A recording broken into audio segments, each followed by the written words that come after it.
Nani-badminton kayo dito, no?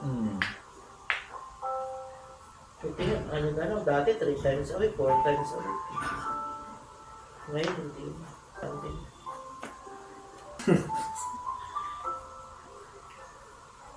Pag feel mo, nare-relax ka, pero pag lalabanan mo, yung takot ang umiiral sa'yo.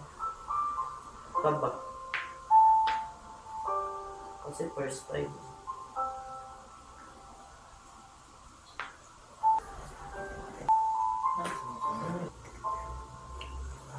Feeling mo ang gaan, no?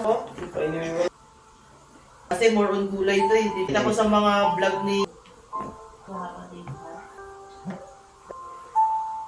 Saan po nasa Bulacan? Hindi ganun, bang.